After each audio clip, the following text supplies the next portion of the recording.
Welcome to this lecture on modern digital communication techniques. In the last couple of lectures, we have seen the basics and fundamentals of the differences between a digital and analog communication system. And in the last lecture especially, we saw the critical aspects of a digital communication system, or the fundamental aspects which one must get into. And amongst a few things, we did say that noise is one of the important aspects which should be handled. Today we continue a bit more in trying to explain to you a typical way of designing systems, a typical way of layering, architecturing, so that you can divide and conquer a big problem and divide it into smaller problems, and finally solve each of the problems and finally conquer the bigger problem. Today's digital communication systems are very complex systems. So if you would see when it all started, one of the earliest communication systems, if you would think of, if you don't think of a communication system, rather a mode of communication, it would be smoke signals. That was historic. There were, in the Africas, there would be drums, rolling drums or talking drums, which could send messages across hundreds of kilometers through methods of relays. Well, relays are relatively modern terminology, but that was the way it was being done.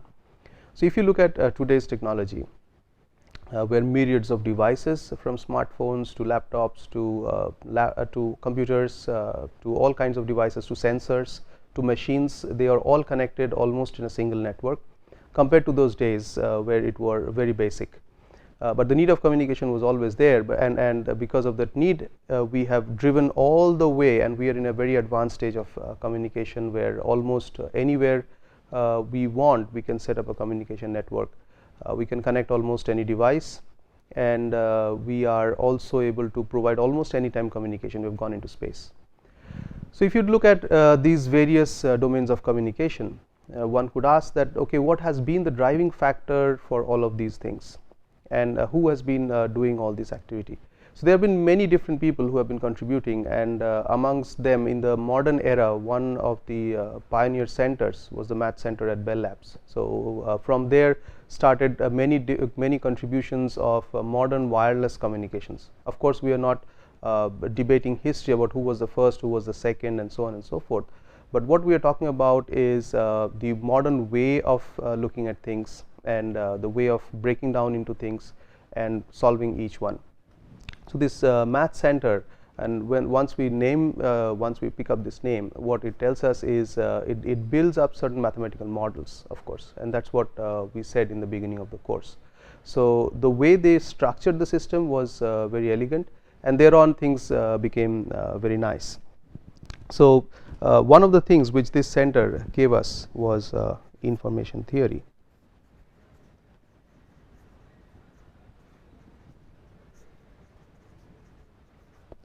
Which is a closely related subject. This particular name is for a subject of its own, it's a course of its own, and a huge amount of literature has been developed. And if you look at digital communications are modes of achieving things which are prescribed by this particular theory. So when we study our particular subject, information theory would be scattered here and there, and it will be the driving principle. So just to keep in mind, information theory is one of the mother subjects of our particular domain. And two important ideas, if you look at two important ideas which helped us through all of this, is one, if you would summarize, is to view all communication systems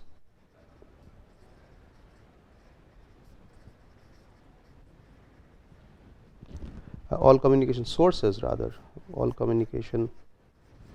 sources, be it speech, be it image, be it video or text, whatever it is, as represented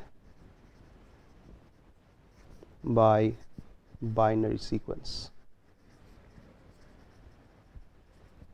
So this is one of the important things. It said that whatever is the source, can we imagine them to be giving out binary sequences? So in the previous lectures, we have given some examples of what we have today. So we have to think of when these were not existent, when things were pure analog sources, where they were images. So if you could think of that time, and at that time thinking of such an idea was quite revolutionary, that you think of from these analog signals directly a binary sequence which could represent these things. So this is one important idea. And the second was to design communication systems that first convert the source into a binary sequence and then convert the binary sequence into a form that is suitable for transmission over a particular physical media.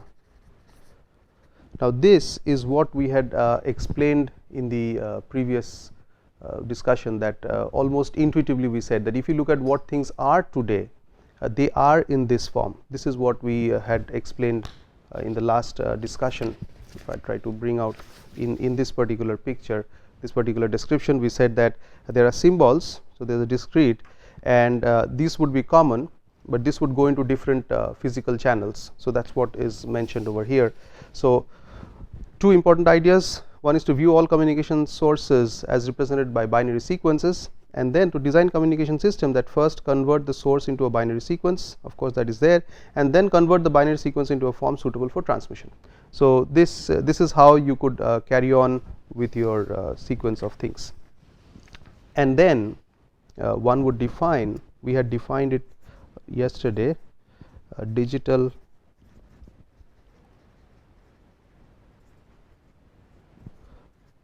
communication system as. So, now we define digital communication system. By definition, these are communication systems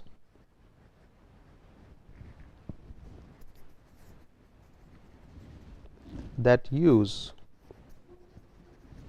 such digital sequences. So, now if we combine these two things, we more or less have a digital communication system description. That means, it says that first you convert a source to a binary sequence. Once you have converted the binary to a binary sequence, now you again convert it to some form which is matching with the physical media, and then you define digital communication as a communication system which uses these binary sequences or these digital sequences. Now, these digital sequences could be binary, or they could be multi amplitude level as well. Well, so these are some of the important aspects which we should keep in mind as changes as one moves from analog communication to digital communication system. The other important aspect that we would encounter in designing of things is our interfaces. So, although in analog communications you may have studied components and step by step development, but here we define interfaces, and I will explain shortly that why do we do it and what is the necessary and how does it help us. So, if we think of a source, so let there be a source followed by a source encoder,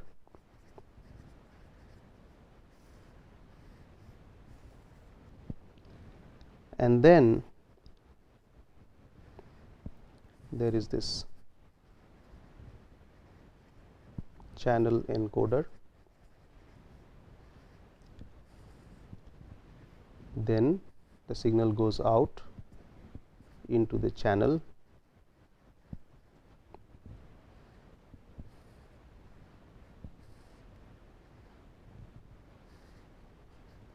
back to at the receiver there is this channel decoder, ,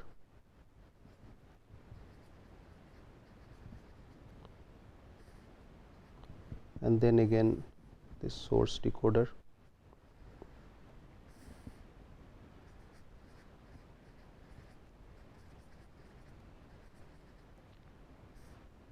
Back here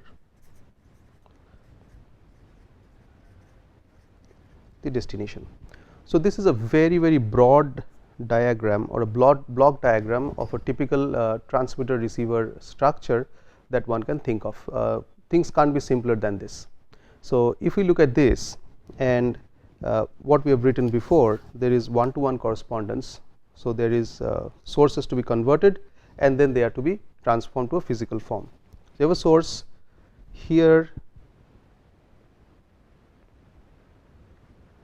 you get binary interface,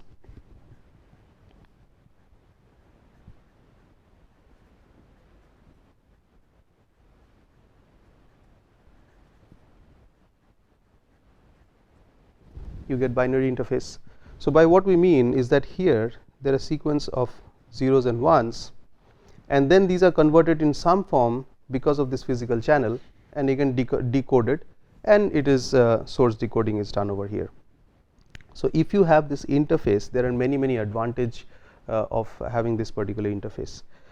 Amongst many different advantages, one clear thing we need to see over here is this source encoder. When it gives an output, it generates a sequence of zeros and ones. Once it does that, it need not bother about what lies on that side. So, this is almost encapsulated, right. We can think of as if there is a communication system, source converts to a sequence of zeros and ones, then it goes into something which we can call the channel, integrated channel, and then this sends out again a sequence of zeros and ones. The job of the source decoder would be to take these inputs and generate the output at the destination. So, when we have this interface, we can define that the channel encoder takes a particular sequence of zeros and ones, not a particular, takes a sequence of zeros and ones in a particular rate. Rate means it talks about the time interval of generating zeros and ones, and it generates outputs. So, some of the different contributions that can be taken from this is that source encoder need not bother about what the channel encoder does. It can do its job independent of the channel encoder. Similarly, the channel encoder need not worry about what the source encoder does only if it knows that there is this particular sequence, or there is a sequence of zeros and ones. When you talk about binary interface, you say I am going to get zeros and ones, that is it, and it will work on this sequence and produce a certain output. Now, if this is again another binary channel, it is going to produce a binary output. If it is a waveform channel, it is going to produce waveform outputs, and so on and so forth. So, these two need not worry about what each one does except knowing about details of this interface. Same goes over here. This is one part. The second part would be that when one designs the source encoder and one designs the source decoder, at that point the decoder need not worry about what has happened here. It simply knows that I am going to get some binary sequence and I have to produce a particular kind of output. So, it can be designed with the idea that as if these signals are going into this, there could be errors, there may not be errors, that depends upon the particular type of model of the channel that we want to incorporate. So, this would be the dual of this particular box. So, they could be designed and implemented by a group of people quite independent of this thing. In other words, if there is, let us say, speech source, you can define the speech encoder as well as the decoder, and the output can be sent through a wireless channel, through a twisted pair, or through a coaxial, or through optical fiber, where these things, these two parts can remain common, where these parts will be different depending upon the situation, depending upon the type of channel.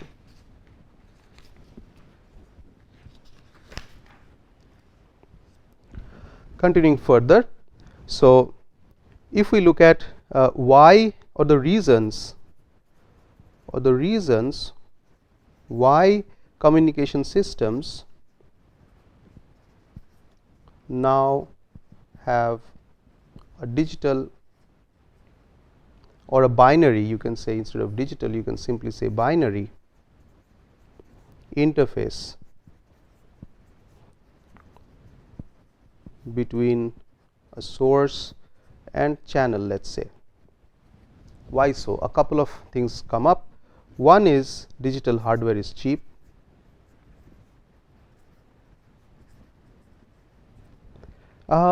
It is reliable as well,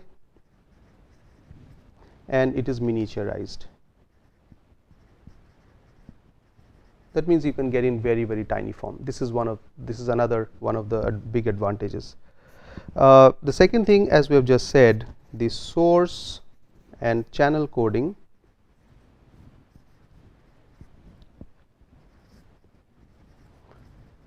can be done independently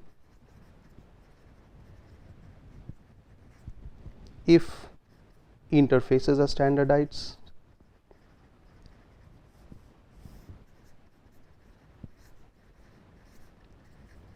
So, by standardized we mean that if this is very well defined, different channel encoders can work on the same source encoder and vice versa at this particular point.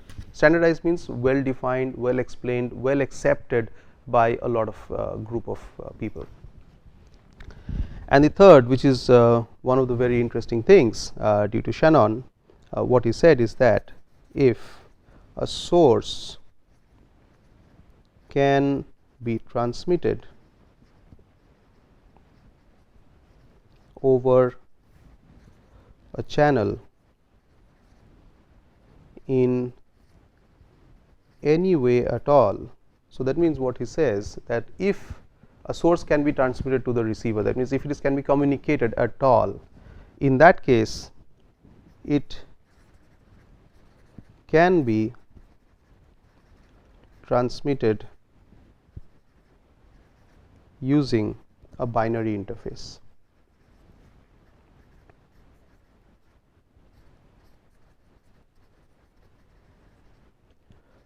Between the source and the channel. So, this is also an important statement which he made, and that is based on the particular kind of description that we are going through. So, with this logic and justification, what is stated is that if at all there can be communication between the source and the destination, it can be done through binary interfaces. That means, if at all you can communicate, you should be able to do it through binary interface, and then it leads to the point that if at all you can communicate, you should do it through binary interface, because there are several advantages, right. So, this is the last thing which talks about it, and in some places you will find it also being mentioned as source channel separation theorem. It is not a theorem as such, but it is a statement in that sense, which says that the channel is different and the source is different. So, if anything can go through, I can always send it through some binary mode. Okay. So, why this particular thing of standardized interfaces?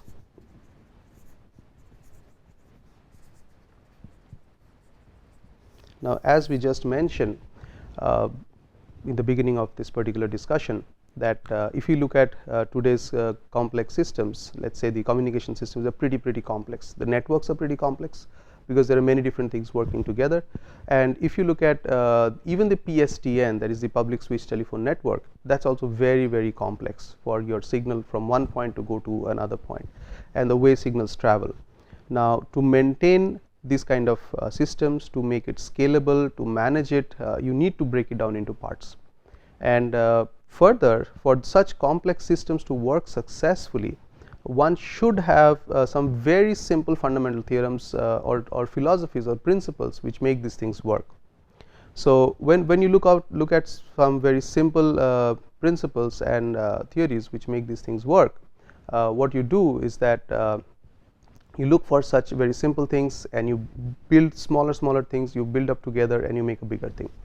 Now, even if you have a very big system where small things can come in at any place, you need to have a way of plugging things together. So, that is why we need to have these standardized interfaces, because the things are very complex. You have complex networks like PSTN, then you have the internet, right? In order to handle them in an easy way, you talk about you talk about standardized interfaces. So, a standardized interface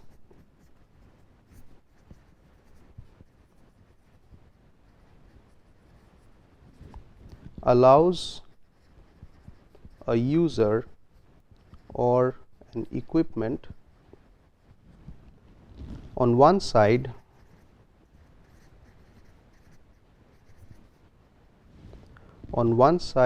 of the interface to ignore all details about the other side of the interface except for some specific interface characteristics. So, this more or less tells us what we have already explained here, that a standardized interface allows user or equipment on one side of the interface to ignore all details about the other side of the interface except for some specific interface characteristics.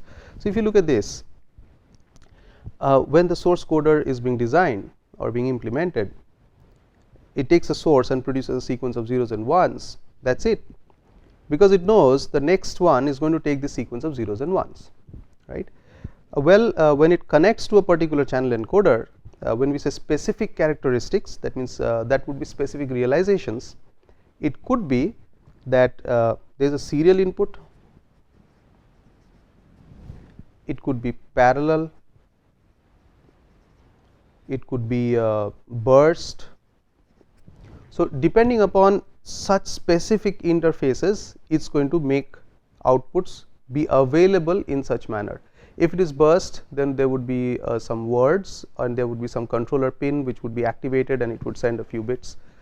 If it is parallel, again it would send the bits 1, 2, 3, 4, let us say 8 in a particular period of time, periodic signals. And if it is serial, it would be continuously sending the streams of zeros and ones, and somewhere between the two there would be an initial synchronization. Thereafter things would be happening as it is.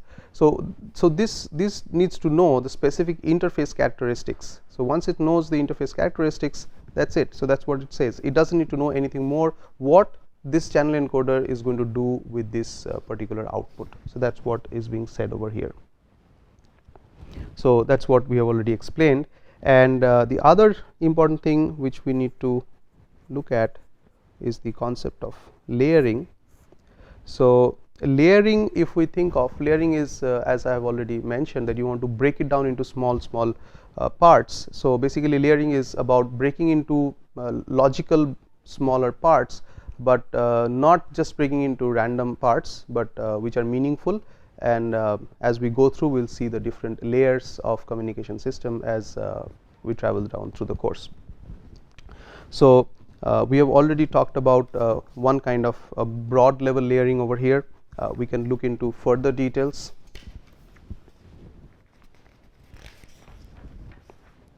So, if we are talking about the source, so let there be some input waveform, and it would go through a sampler.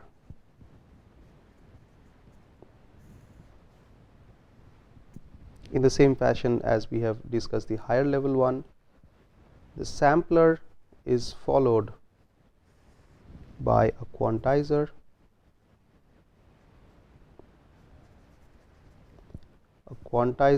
is followed by a discrete encoder,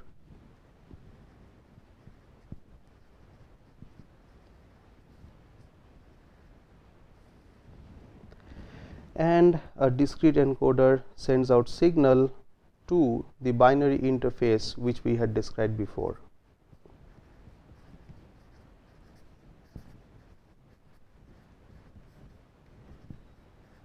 So, we have defined this binary interface before.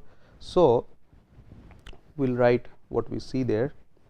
This whole thing that it sees could be thought of as a binary channel. This is a bit different compared to what we have discussed earlier. I'll explain that. There will be this discrete decoder or table lookup.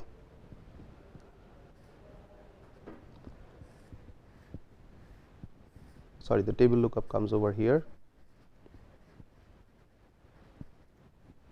followed by the analog filter,